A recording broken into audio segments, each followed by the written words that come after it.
the Executive Director of the Baptist Joint Committee for Religious Liberty. Welcome. Well, good morning, Chairman Raskin and Ranking Member Mace and other members of the subcommittee. I'm Amanda Tyler, Executive Director of the Baptist Joint Committee for Religious Liberty.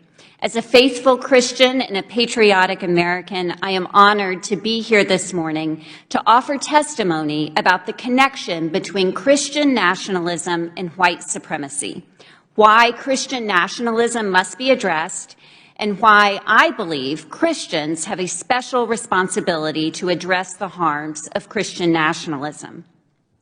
BJC has a long and consistent record of defending religious freedom for all, supporting both of the First Amendment's religion clauses, the no establishment and free exercise clauses.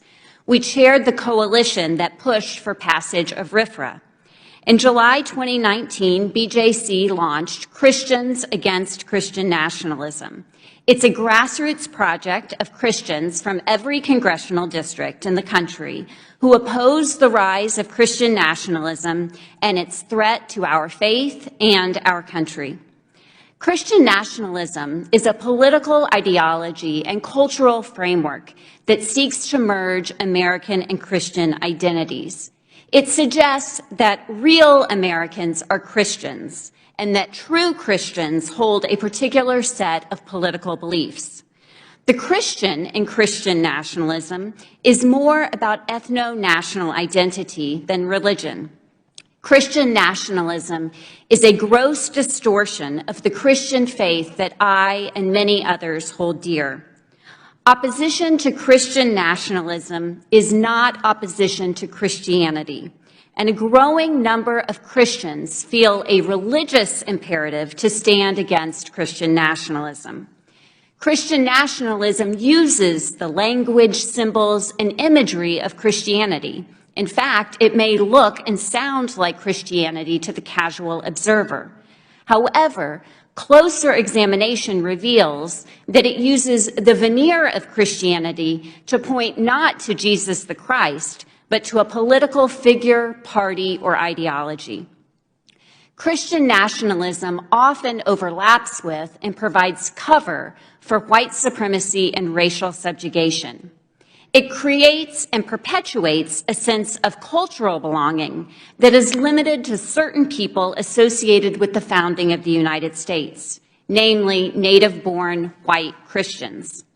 Christian nationalism is not patriotism. Patriotism is a healthy love of country.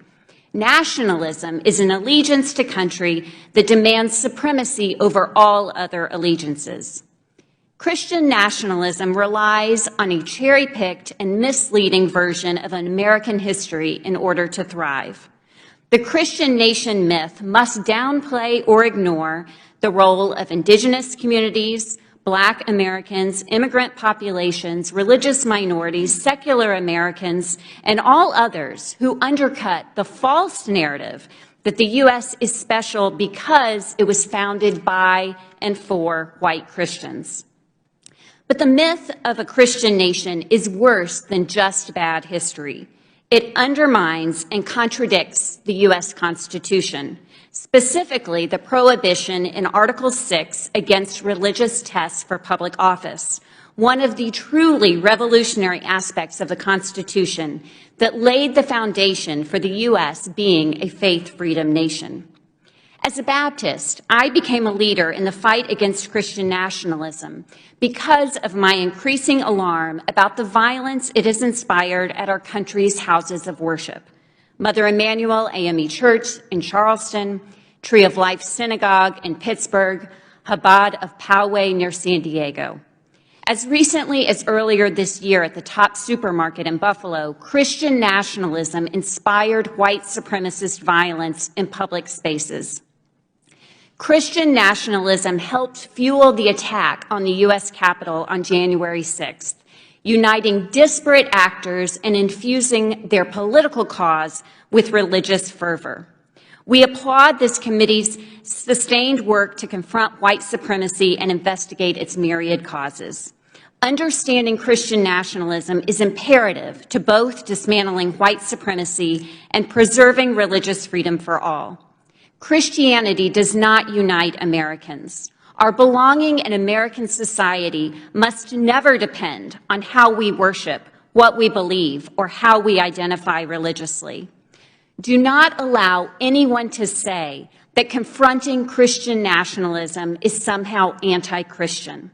All across this country, Christians are deeply alarmed by this ideology, especially the way it gives an illusion of respectability to white supremacy and undermines our nation's foundational commitment to ensure religious freedom for all.